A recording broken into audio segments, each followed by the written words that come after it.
Mówi się, że większe to lepsze, ale czy tak jest zawsze? Czy zawsze to, co duże, musi być dużo lepsze od tego, co małe i dużo tańsze? Dzisiaj postaramy się odpowiedzieć na kilka z tych pytań. No tak jak widzieliście przed chwilką, w pewnym momencie warto jest przestać inwestować w tani sprzęt. To nie jest tak, że mając taką instalację opartą na 5 mikroinwerterach nie będziecie nic płacili.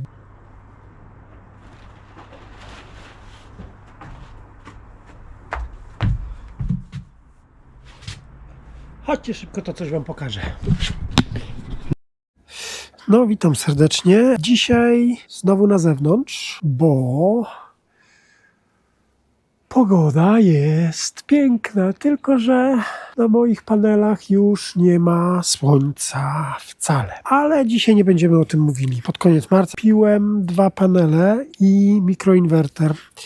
Rzuciłem je sobie pod płot. Tak jak tutaj widać, jeden panel. Mikroinwerter oczywiście rzuciłem tak tymczasowo na ziemię. A dlaczego pokazuję wam jeden panel? No bo jak zapewne ci, którzy oglądali moje poprzednie filmy pamiętają, ten drugi panel wygląda tak.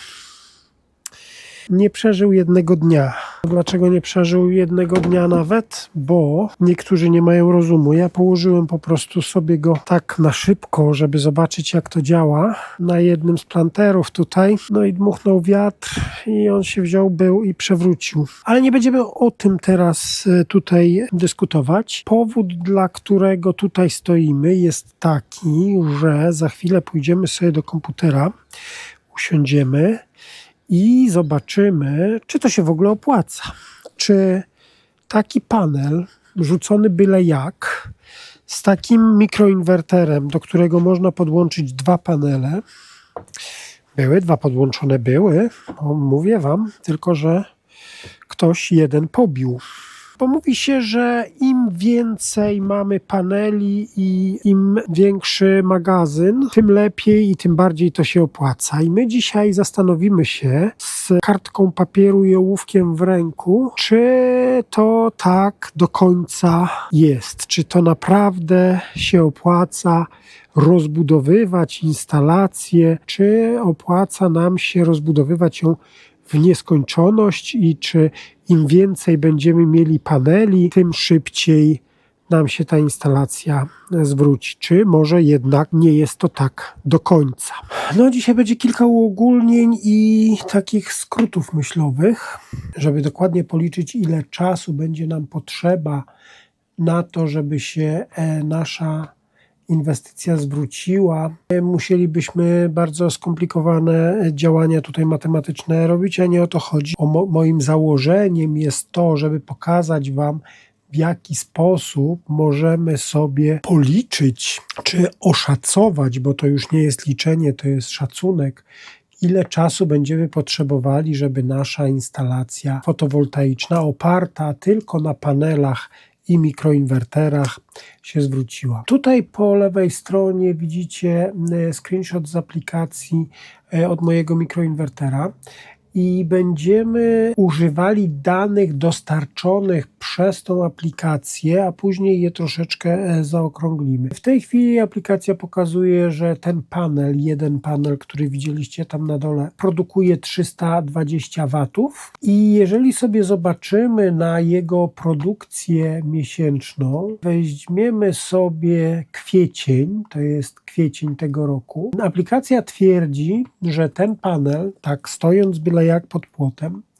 wyprodukował 35,5 kWh. My sobie weźmiemy tą liczbę jako średnią produkcję na rok, tak? Czyli każdy jeden miesiąc przyjmiemy, że produkcja jest 35,5 kWh. Ja zdaję sobie sprawę z tego, że zimą to będzie niższa liczba, a latem będzie to liczba znacznie wyższa. No może nie bardzo znacznie, ponieważ ten panel w położeniu, w takim, którym jest, ma zły kąt i jest w cieniu, ponieważ jest na ziemi i pod płotem. Ale dla naszych obliczeń my tutaj nie wyliczamy, my szacujemy.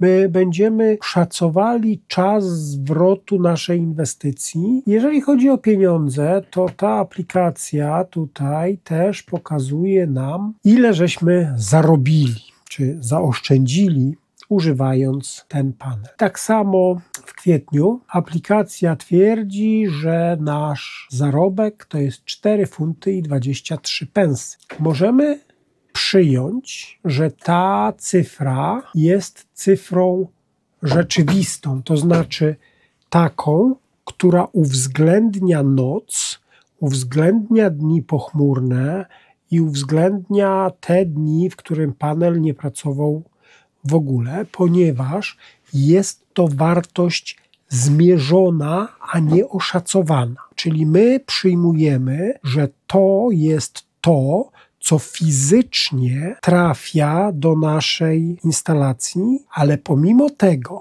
że jest to wartość zmierzona, my przyjmiemy najgorszy z możliwych scenariuszy, zwiększymy czas zwrotu razy 2, bo przyjmiemy sobie, że w ciągu dnia te panele produkują, ale w ciągu nocy my ciągle musimy płacić za energię, którą pobierzemy sobie z sieci, więc ten realny czas zwrotu wydłuży nam się znacznie. My sobie wydłużymy ten czas zwrotu, który wyliczymy razy 2, po to, żeby przyjąć najgorszy z możliwych scenariuszy i żeby wyeliminować potencjalne błędy w wyliczeniach, w założeniach, jeżeli chodzi o ilość wyprodukowanej energii, ponieważ tak jak mówię, my tutaj uśredniamy, a uśredniania nie zawsze działają tak jak trzeba, więc będziemy mieli dwie cyfry, ta, która wynika tutaj bezpośrednio z wyliczeń, a druga cyfra, drugi ten czas, to będzie ten czas najgorszy z możliwych, taki, który nawet jeżeli czegoś nie przewidzieliśmy, to tam jest uwzględnione już właśnie w tym marginesie błędu. Zobaczmy, jak ja mam tutaj tą tabelkę zrobioną. Pierwsza rzecz to jest urządzenie plus jego cena. Mikroinwerter, za który zapłaciłem 99 funtów. One w tej chwili są już nieco droższe, ale przyjmijmy, że to jest to 99 funtów i zakładamy, że ta tabelka w tej chwili służy nam do wyliczenia, ile potrzebujemy sprzętu i jakiego. Dlatego cenę zostawiamy taką samą, ponieważ na podstawie tej tabelki dopiero zrobimy zamówienie sprzętu. Czyli jeżeli wyliczymy, że potrzebujemy 10 mikroinwerterów, to te 10 mikroinwerterów kupimy w tym samym czasie, dlatego ta cena jest stała. No jak 10 mikroinwerterów, to 20 paneli, ponieważ każdy z tych mikroinwerterów obsługuje 2 panele. I teraz wracając do tabelki. Mikroinwerter 99 funtów, panel fotowoltaiczny, ten, który ja tam mam pod płotem, kosztował mnie 70 funtów, czyli koszt naszej instalacji, koszt materiałów do naszej instalacji jest 169 funtów. Musimy teraz założyć, ile ta instalacja wyprodukuje energii i ile fizycznie na niej zarobimy. I to jest prosta sprawa, ponieważ jeżeli przyjęliśmy, że w kwietniu wyprodukowaliśmy te 35,5 kWh, to tutaj aplikacja podaje nam, że w tym kwietniu zarobiliśmy 4 funty i 32 pensy. Więc roczna produkcja, czyli roczna oszczędność, jeżeli przyjmiemy, że te 4,32 było w każdym jednym miesiącu, czyli w ciągu roku zaoszczędzimy 51 funtów i 84 pensy. Jeżeli byśmy wzięli pod uwagę tylko te informacje, to zwrot naszej inwestycji nastąpiłby w ciągu 3 lat, 3,5 roku powiedzmy. Musimy wziąć pod uwagę również zużycie naszego domu, ponieważ jeżeli instalacja jest malutka, 1 czy 2 panele, nie ma to najmniejszego znaczenia, ponieważ nasze zużycie zawsze będzie większe niż produkcja, ale w momencie, kiedy ten nasz system zacznie się rozwijać i będziemy go rozbudowywali, a chcemy zbudować go największy, jaki jest to opłacalne, no to musimy wziąć pod uwagę, ile w ciągu roku zużywamy tej energii. No i tutaj ja przyjąłem, że średnio taki statystyczny, jednorodzinny dom w Polsce zużywa 250 kWh na miesiąc, czyli w ciągu roku daje to 3000 kWh. I te 3000 kWh będziemy musieli kupić od dostawcy, kupić z sieci, jeżeli nie będziemy mieli żadnej instalacji fotowoltaicznej. Natomiast w tym momencie, kiedy mamy ten jeden malutki panelik i jeden mikroinwerter, no już nie musimy kupować całych 3000 kWh, bo w tym przypadku ze względu na to, że wyprodukowaliśmy w ciągu tego roku 425 kWh, no to do zapłacenia dla dostawcy mamy tylko za 2574 kWh, czyli oszczędność mamy 51 funtów i czas, jaki jest potrzebny na amortyzację, czyli na spłacenie naszej inwestycji, to jest 3 lata. Biorąc pod uwagę realną produkcję, która była wyliczona przez aplikację, ale my weźmiemy pod uwagę i tutaj w tej kwocie są uwzględnione już noce, poranki i oczywiście te dni, w których produkcja była zerowa. Ale my chcemy przyjąć ten najgorszy z możliwych scenariuszy. No i tutaj wychodzi nam 6, prawie 7 lat potrzebujemy, żeby to 169 funtów nam się zwróciło, żeby ta instalacja wypracowała tyle, żeby inwestycja została spłacona. No ale ten inwerter ma 2 porty. Drugi port też trzeba byłoby podłączyć. Ja tam miałem 2 panele, ale jeden fantastycznie, wspaniałomyślnie pobiłem, więc mam tylko jeden. Dokładając jeden panel, koszt naszej inwestycji ze 169 funtów wzrasta do 239. Oczywiście, jeżeli dołożyliśmy panel, no to wzrośnie nam również nasza produkcja i nasza roczna produkcja w tym momencie będzie 851 kWh. Jeżeli odejmiemy od naszego zużycia, no to do zakładu energetycznego będziemy musieli zapłacić za 2148 kWh, czyli w tym momencie tutaj zapłacimy do zakładu 257 funtów zamiast 360 funtów i czas zwrotu, ten wyliczony, wyjdzie nam 2 lata i 30. Ale zakładając najgorszy z najgorszych scenariusz, będzie to 4,5 roku. Z tym, że tak jak mówię, normalnie powinno nam się to zwrócić w ciągu 2 lat i 3 miesięcy. Więc co? Dokładamy następny mikroinwerter, dokładamy jeszcze jeden panel. Koszt inwestycji w tym momencie wyniesie 408 ciurlików. Tak, 408 funtów. Produkcja roczna w tym przypadku już z tymi 3 panelami wyjdzie 1277 kWh. W takim wypadku dla zakładu energetycznego będziemy musieli zapłacić tylko za 1722 kWh, czyli teoretycznie rocznie zaoszczędzimy 153 funty. Czas zwrotu 2,5 roku. 2 lata i 6 miesięcy.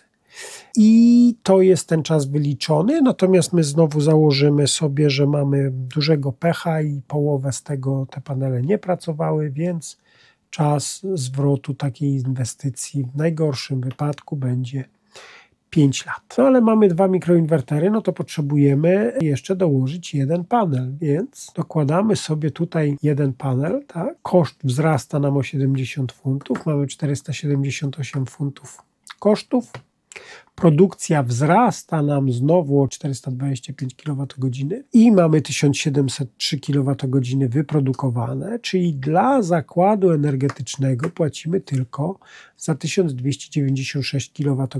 Nasza oszczędność, nasza produkcja jest na poziomie 204 ciurlików i w takim wypadku ten magazyn zwraca nam się w 2 lata i 3 miesiące, a w najgorszym wypadku 4,5 roku. Ale tak jak mówię, śmiało możemy przyjąć, że ten czas zwrotu będzie taki jak ten czas wyliczony, dlatego że to 4 funty i 30 pensów na miesiąc zostało zmierzone przez naszą aplikację. 2 mikroinwertery, 4 panele, za mało. Dokładamy następny mikroinwerter i oczywiście sam mikroinwerter do niczego nam się nie przyda, więc musimy dołożyć jeszcze jeden panel.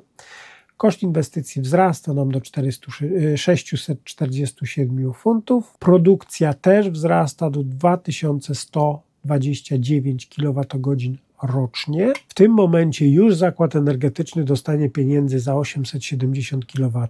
Ten wyliczony czas zwrotu inwestycji będzie 2 lata i 5 miesięcy. A w najgorszym przypadku 5 lat. Tak? Znowu mamy inwerter tylko z jednym panelem, więc dołóżmy sobie jeden jeszcze panel. Koszt inwestycji wzrasta nam do 717 funtów. Produkcja wzrasta do 2555 kWh. Zakład energetyczny dostaje pieniędzy tylko za 444 kWh. Czas zwrotu inwestycji 2 lata i 3 miesiące, w najgorszym wypadku 4,5 roku. No to co? No to jeszcze jeden mikroinwerter. Dokładamy jeszcze jeden mikroinwerter. Oczywiście jak dołożymy mikroinwerter, to dokładamy panel. Koszt inwestycji wzrasta do 886 lików. Produkcja wzrasta do 2981, czyli jest już bardzo bliska tej wartości naszego obciążenia, poboru, tego co kupujemy. W związku z tym zakład energetyczny dostaje 2 funty za 18 kWh i oczywiście to nie jest tak, że to będzie tylko 18 kWh te, które kupimy, bo kupimy więcej ze względu na to, że nocą nasze panele nie produkują, nie mamy magazynu, więc za ten cały czas, kiedy nie ma słońca, to my i tak będziemy musieli płacić, ale my tutaj patrzymy na zwrot naszej inwestycji, a nie na nasze zarobki czy oszczędności. Czas zwrotu rośnie oczywiście, bo dołożyliśmy nowy sprzęt, 2 lata i 5 miesięcy, prawie że. W najgorszym wypadku prawie 5 lat. Dokładając drugi panel, koszt inwestycji wzrasta nam do 956 funtów. Produkcja wzrasta nam do 3400 kWh, czyli już produkujemy więcej niż zużywamy. W związku z tym zakład energetyczny nie dostanie nic teoretycznie. Nasz czas zwrotu inwestycji wzrośnie do 2,5 roku, a w najgorszym wypadku do 5 lat i 3 miesięcy. To co? No to dołóżmy sobie jeszcze jeden mikroinwerter, ale teraz czy jest sens, ponieważ już nasza produkcja przy 4 mikroinwerterach jest większa niż nasze zużycie, ale musimy wziąć pod uwagę to, że jest to zużycie średnie, czyli jeżeli dołożymy sobie jeszcze jeden mikroinwerter i jeszcze 2 panele, to zmniejszymy tą kwotę, którą musimy zapłacić zimą, natomiast latem i wtedy, kiedy jest produkcja, nie wniesie to niczego ani dobrego, ani złego. Po prostu ta energia zostanie wypchnięta do sieci i my prawdopodobnie nic za to nie dostaniemy. A nie dostaniemy za to nic dlatego, że nie mając magazynu będziemy mogli oddawać tę energię wtedy, kiedy tej energii jest za dużo na rynku. A jeżeli energii jest na rynku za dużo, no to wtedy cena tej energii jest minimalna. No i dodając tutaj ten dodatkowy mikroinwerter i 2 panele, nasz koszt naszej inwestycji wzrośnie do 1195 funtów. Produkcja wzrośnie do 4258 kWh i czas zwrotu inwestycji wzrośnie nam do 3 lat i 3 miesięcy, a w najgorszym wypadku do 6,5 lat. Tak? I teraz w tym momencie dodawanie czegokolwiek do naszej instalacji tak naprawdę nie ma sensu, ponieważ my będziemy tylko zwiększali kwotę, którą musimy wydać, natomiast nie przyniesie nam to żadnego zysku, w ze względu na to, że wydając więcej, jeżeli nasz pobór energii zostanie taki sam, no to ten czas zwrotu inwestycji będzie tylko rósł. I tutaj w najgorszym przypadku przy 8 mikroinwerterach i 16 panelach ten czas zwrotu wyliczony jest 5 lat i 5,3, tak?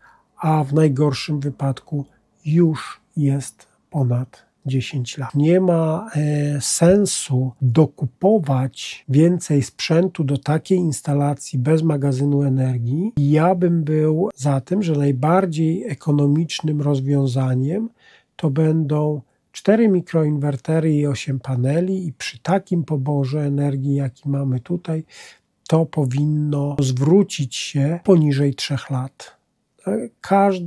Każdy jeden dodatkowy zakup zwiększy tylko czas potrzebny na zwrot naszej inwestycji. Tutaj można byłoby się upierać, że dodatkowy jeden jeszcze mikroinwerter i ekstra 2 panele, żeby mieć 10 paneli i 5 mikroinwerterów, nie powinno znacznie wydłużyć tego czasu zwrotu, a poprawić nam sytuację jesienią i zimą i wczesną wiosną, kiedy tej energii mamy niewiele. I teraz tak, i dlaczego mówię, że nawet gdybyśmy mieli umowę podpisaną tą prosumencką, tak, że będziemy dostawali pieniądze za energię, którą oddajemy do sieci, to bez możliwości load shiftu, tak, czyli przesunięcia obciążenia i przesunięcia czasu oddawania energii do sieci, fizycznie nie będziemy w stanie zbudować sobie kredytu prosumenckiego, ponieważ w momencie, kiedy my mamy nadwyżkę, cena energii jest równa zero. Wielkość instalacji czy przewymiarowanie instalacji nie wpłynie pozytywnie na nasze finanse, nie wpłynie pozytywnie na skrócenie czasu zwrotu inwestycji. Trochę inaczej będzie to wyglądało, jeżeli będziemy mieli magazyn, ale o tym będziemy rozmawiali kiedy indziej. Dzisiaj zajmujemy się tą najprostszą i najtańszą instalacją, jaką możemy sobie zbudować, czyli taką instalacją z tylko panelami PV i mikroinwerterami, ponieważ jest to w tej chwili najtańsze z możliwych rozwiązań. No dobra, to mamy tą tabelkę załatwioną, czyli wiemy, że w najgorszym wypadku tutaj mamy koszt rzędu 1195 ciurlików i zwróci się nam ten wydatek w około 3,5 roku, a w najgorszym wypadku prawie 7 lat, tak? To jest instalacja bez magazynu energii. Przejdźmy teraz do instalacji trochę bardziej skomplikowanej. Co my tutaj w tej tabelce brzydkiej mamy? Szacunkowo koszta związane z wszystkim za wyjątkiem paneli, magazynu i falownika lub falowników. To są kable, to są busbary i wszystkie inne rzeczy, około 2000. Zakładamy, nie liczymy. Panele PV u mnie na dachu w sumie jest 14 sztuk. Przyjmijmy, że cena każdego z tych paneli to jest 100 funtów, tak? Czy 100 ciurlików, czyli koszt cały paneli jest 1400 funtów. Teraz magazyny energii. No ja mam dużo magazynów. U mnie jest 6 magazynów. Powiedzmy, że każdy magazyn to był 2000 funtów. To mamy 12 000 funtów za same magazyny. Falowniki. Ja mam 3. Każdy z falowników na dzień dzisiejszy cena jest około 600 funtów, 620. Koszt związany z falownikami to jest 1860 funtów.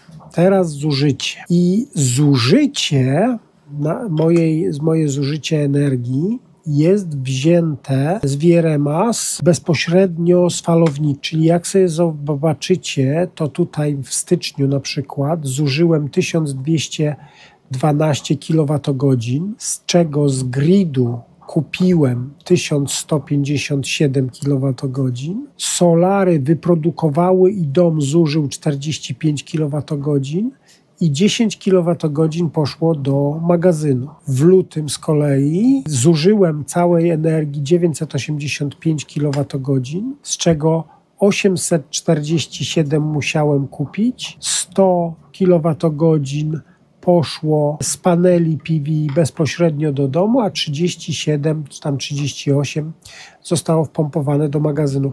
Zauważcie, że nawet zimą, styczeń, luty, i tutaj jest jeszcze grudzień, który jest jeszcze gorszy, bo tutaj jest malutka produkcja. Nawet przy tak małej produkcji jest taki czas, gdzie panele, gdzie te 14 paneli tutaj produkują tyle energii, że dom w tym czasie tego nie zużywa i powstaje nadwyżka i ta nadwyżka idzie do magazynu. I zauważcie, te nadwyżki styczeń, luty to jest tam 10-30 kWh, ale już marzec to jest 193 kWh, kwiecień 319 kWh, maj 310 kWh.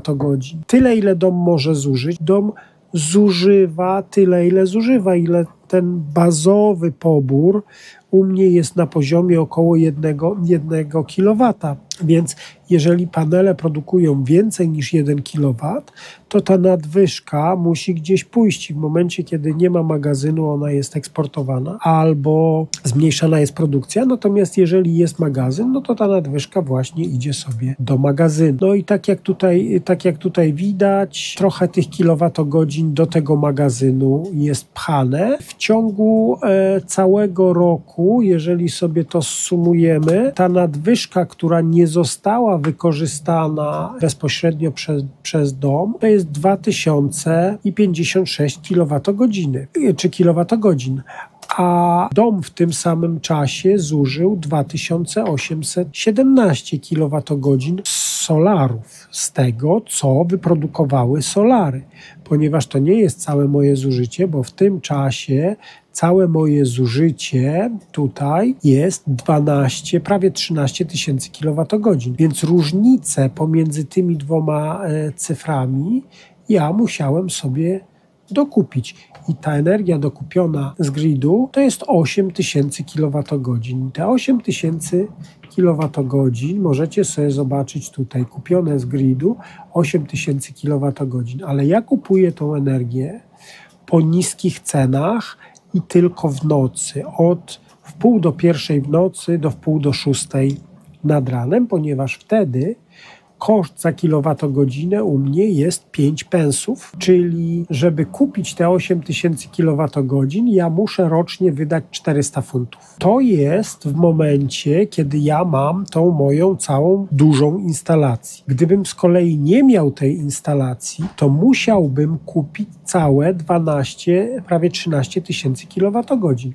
I gdybym nie miał instalacji, to nie mógłbym mieć tej taryfy, którą mam w tej chwili i musiałbym płacić za każdą kilowatogodzinę 25 pensów. 12 900 kWh po 25 pensów to mój roczny koszt energii elektrycznej byłby 3225 funtów. 3225 funtów płaciłbym w momencie, gdybym nie miał tej instalacji. Natomiast z tą instalacją w tej chwili rocznie płacę 401 funt, czyli roczna oszczędność u mnie przy tym moim zużyciu i przy mojej instalacji to jest 2824 funt. Teraz koszt instalacji, jeżeli sobie dodamy te wszystkie koszty związane z tą instalacją, to całkowity koszt instalacji, tej mojej instalacji, to był 17 260 funtów. Dużo pieniędzy, tak? Teraz jak szybko to się zwróci? No, przy moim zużyciu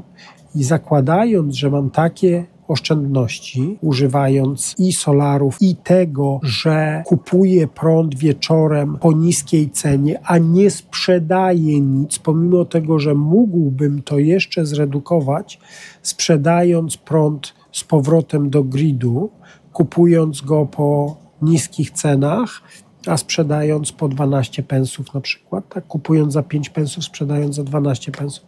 Ale na razie tego nie robię. Nie robię tego z tego względu, że brakuje mi jednego papierka, nad którym pracuję. Żeby Octopus mógł, bo to jest tak, Moja instalacja jest instalacją DIY, tak? Czyli nie jest zarejestrowana w MCS. To jest taka Microgeneration Scheme. Dlatego nie mogę sprzedawać tej energii Octopus nie chce tej energii ode mnie kupić. Ale jest taka opcja, nad którą w tej chwili pracuję i jeżeli mi się to uda, to Wam powiem, jak to zrobić, ponieważ nawet jeżeli instalacja jest typu DIY, jest zgłoszona do DNO, jest pozwolenie na nią, ale nie jest zgłoszona do tego MCS, Microgeneration Scheme. Jeżeli uda mi się przejść przez tą procedurę aprobaty tej instalacji, to powiem Wam, jak to zrobić, jeżeli ktoś jest tutaj w UK i chciałby sobie sam zrobić instalację, żeby zmniejszyć sobie koszty tej instalacji i pomimo wszystko mieć możliwość sprzedawania tej energii do gridu. Jest ścieżka, da się to zrobić. Jak mi zaaprobują, to podzielę się z Wami tą informacją. Na razie nie będziemy o tym mówili, bo zauważcie, gdybym musiał płacić 25 pensów za kilowatogodzinę, to co kupiłem z gridu kosztowałoby mnie 2000 funtów. Natomiast ja płacę tylko 5 pensów za kilowatogodzinę i ta energia kosztuje mnie tylko 400 funtów, 400 ciurlików.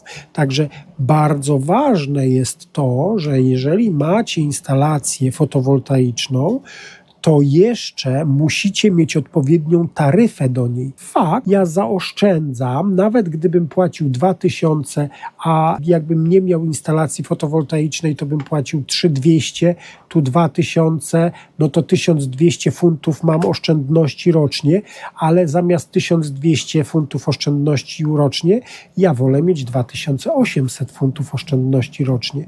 Dlatego mam odpowiednią taryfę, która pozwala mi na taką oszczędność. Teraz tak, powiecie, jak to się ma, w jaki sposób to się ma do normalnej, standardowej instalacji, takiej typowego domku jednorodzinnego, który tam bierze 250 kWh miesięcznie.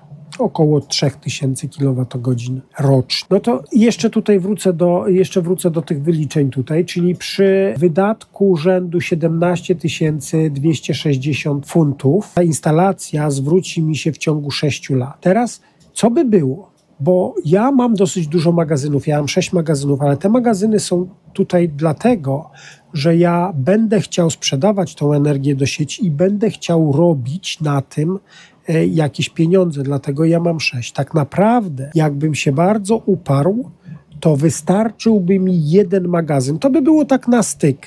15 kWh magazyn wystarczy w zupełności na moje zapotrzebowanie. Jakbym chciał mieć zapas, to 2 magazyny wystarczają z górką.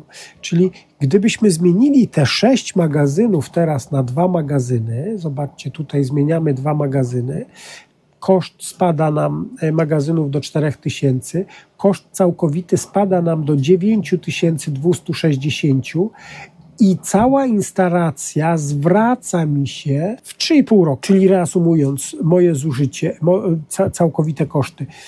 17 260 funtów kosztowała mnie instalacja. W tamtym roku z sieci, z gridu kupiłem 8000 kWh, zapłaciłem za każdą z kilowatogodzinę 5 pensów, więc koszt energii elektrycznej kosztował mnie 400 funtów. To, co wyprodukowałem razem, moje panele fotowoltaiczne wyprodukowały razem 4873 kWh, z czego do magazynu poszło 2000 kWh i 2800 kWh dom zużył bezpośrednio z paneli PV, czyli moja roczna oszczędność jest 2824. I tak jak mówię, jeżeli nie miałbym paneli PV, dalej zużycie moje byłoby takie same, czyli 12 900 kWh, wtedy płaciłbym 25 pensów za kilowatogodzinę i kosztowałoby mnie ten prąd 3225 ciurli. Teraz tutaj mamy przeciętny dom. Co to znaczy przeciętny dom? Zakładam, że ten przeciętny dom zużyje rocznie 3440 kWh. Na razie zostawiamy naszą instalację w takim stanie, w jakim ona jest, czyli koszt całej instalacji jest 17 260 funtów, ponieważ mamy 6 magazynów, 3 inwertery i całą tą resztę. Teraz tabelka ze zużyciem została zmodyfikowana. Ja przyjąłem, że moje zużycie, to co ja tutaj zużywam, normalny dom zużyje 1/4 tego. Tak? Czyli podzieliłem moje zużycie na 4. Moje zużycie zostało podzielone na 4. Natomiast moja produkcja zostaje ta sama, ponieważ mamy taką samą ilość paneli i magazynów na razie i falowników. Z tym, że tutaj jest sytuacja tego typu, że niezależnie od tego, ile mamy falowników i niezależnie od tego, ile mamy magazynów, ta instalacja będzie zawsze produkowała tyle samo, ponieważ ona ma kontrolery MPPT niewbudowane w falownikach, czyli osobne, i te kontrolery MPPT są zawarte w tej kwocie 2000 tutaj ciurlików, czy funtów, czy jak sobie go tam nazwiecie. W takim układzie z gridu dalej będziemy musieli kupić 2000 kWh. Dla 2000 kWh tutaj kupujemy z gridu, pomimo tego, że podzieliłem to na 4 zużycie. To co z gridu zostało wzięte. 2000 kWh po 5 pensów, bo przyjmujemy, że mamy dobrą taryfę, czyli za cały prąd w zeszłym roku zapłacilibyśmy 100 funtów. Gdybyśmy nie mieli instalacji fotowoltaicznej, całe 4400 kWh musielibyśmy kupić po 25 pensów i kosztowałoby nas to 860 funtów. Czyli 860 funtów, jeżeli odejmiemy od tego 100 funtów, to nasz zysk 759 funtów rocznie. To teraz to 17 000, żeby nam się zwróciło, to my potrzebujemy 23 lata. Dla kogoś, kto zużywa tak mało prądu, 3000 kWh, taka instalacja jest absolutnie nie do pomyślenia. W ogóle nie ma takiej opcji, żeby ona kiedykolwiek się zwróciła. Ale przy zużyciu 3000 kWh my nie potrzebujemy 6 magazynów. My potrzebujemy 1 magazyn, maks 1 magazyn. Oczywiście my nie potrzebujemy 3 falowników, my potrzebujemy tylko 1 falownik. Ilość paneli zostawiamy taką samą, bo im więcej paneli, tym lepiej. I w tym momencie koszt naszej instalacji spada do 6000, tak?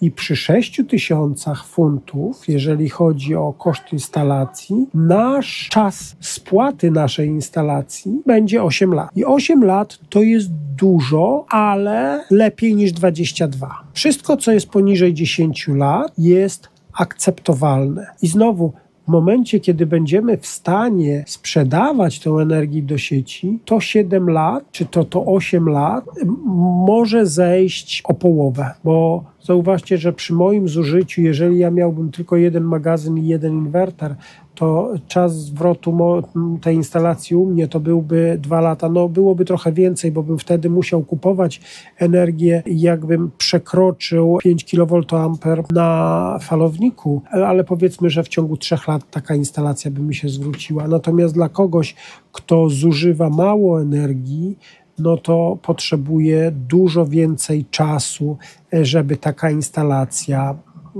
jemu się zwróciła. No więc tak to wygląda. Samokonsumpcja, samozużycie to jest jedna rzecz, odpowiednie taryfy to jest druga rzecz, ale jeszcze sposób, w jaki się tą energię używa i jak ją sprzedawać, to jest jeszcze inna rzecz, ale o tym opowiemy sobie już następnym razem.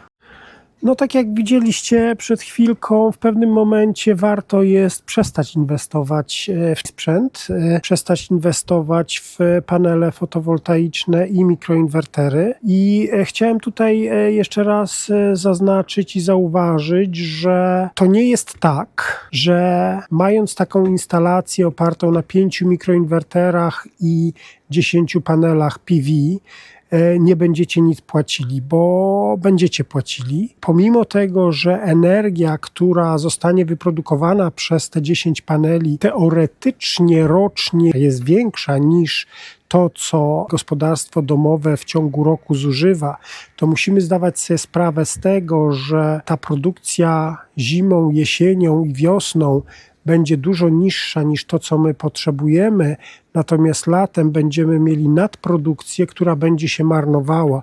I pomimo tego, że średnio wygląda to ok, to tak naprawdę w tych jesiennych, zimowych i wiosennych okresach będziemy płacili i opłaty stałe, i opłatę za energię, ponieważ tą energię będziemy musieli z sieci pobierać. Dodatkowa rzecz jest taka, że my tak naprawdę produkujemy tylko i wyłącznie tą energię w ciągu dnia, natomiast dom zużywa tą energię również popołudniami, wieczorem i wtedy, kiedy jest bardzo duże zachmurzenie i nie ma słońca.